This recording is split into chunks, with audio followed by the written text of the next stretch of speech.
doubled school vouchers, going to go up to $60,000 for parents who have kids in failing schools, give these kids a chance. But we also, thought we should reduce some taxes. So we didn't think, never have thought, that you should visit the undertaker and the tax department on the same day. So we killed the death tax. I assume you kind of like that. Yeah.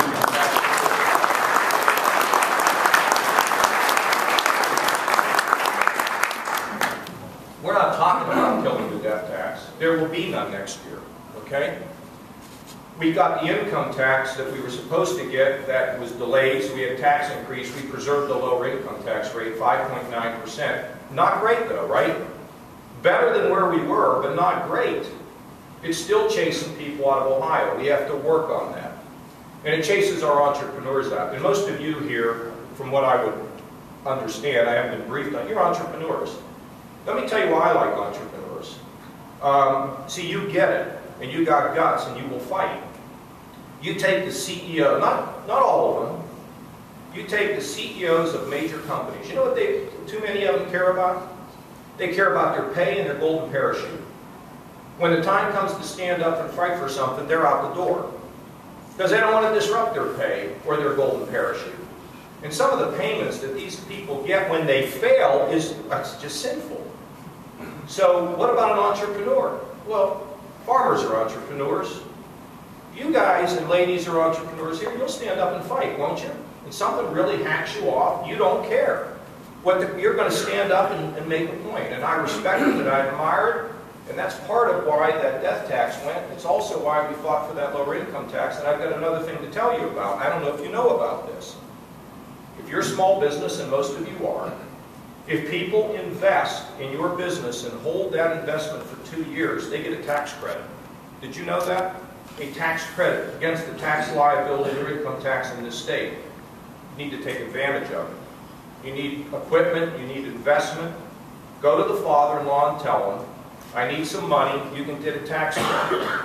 They'll throw you out, and then you might come back and think about it. So, a couple other things that I want to touch on.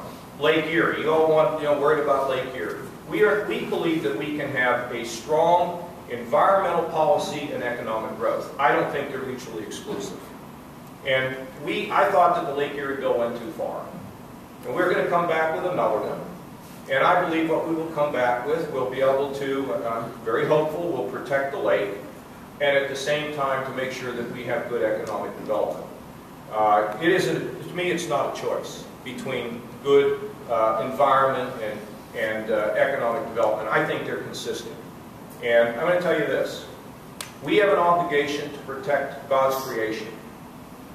I don't mean I'm some person that just says, oh my goodness, I'm going to worship God's creation. But we need to be good stewards of it. And protecting that lake is important. And I'm going to do it. People can yell and scream. I had a guy yelling at me again last night. That's life. At the end of the day, I want the lake to be strong, and I want you to be strong. Let me tell you about the Turnpike. I think there's a conference call happening today. Am I right, Robbie? We're going to have a conference call today with a number of people that have an interest in the Turnpike. Now, this thing is sat up there in northern Ohio, and I understand that yesterday it applied for UN membership. They really have not paid attention to the local communities. It's like Skull and Bones at Yale. Nobody quite knows what goes on in there. So what we are looking at is underutilized assets. You do it all the time, right? I mean, you don't keep a big piece of equipment sitting there that you never use. One of the things we did with our prisons is we wanted to sell some of our prisons. And the reason we wanted to sell them is we wanted to put a private prison next to a public prison and then try to figure out best practices. We were going to sell 4 or 5, we only sold 1. Why? Because the tail on the sale of the other prisons was not going to be a net good gain for Ohio. We'd have a big splash. Big splash would have been a big chunk of money coming in up front, but that's not the way you do business, right? I mean, it's what you get over time and does it work out. So we only sold 1. We privatized the operations of others.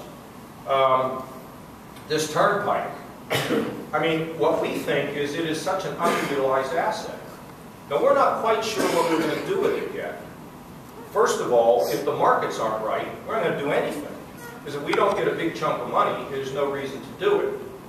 We don't know what procedure we will use. We don't know whether we'll lease it. I mean, we're not going to sell it, that's for sure. We would lease it, or the possibility exists that we could bond against the revenues from the turnpike. And there's, there's worries of how will it be maintained. Well, of course it's going to be maintained. What are you going to do with people who get on it and do the short line? Of course we can take care of them. But if in fact we can get a big chunk of money, either from the bonding against the revenue or the leasing, let me tell you what I think can happen. We can start fixing bridges.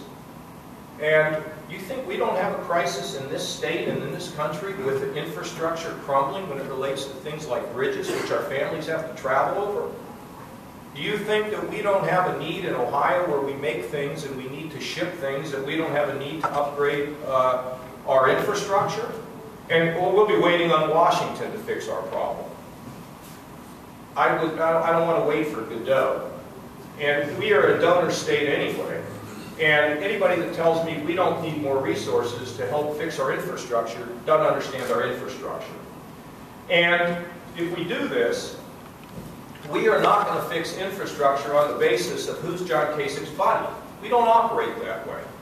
I don't care if some county chairman, Republican chairman wants the road, that doesn't matter. Now maybe a county chairman would be right, but we're not going to play politics with it. It's going to be where can we invest the money to improve the infrastructure based on what's going to improve Ohio's productivity.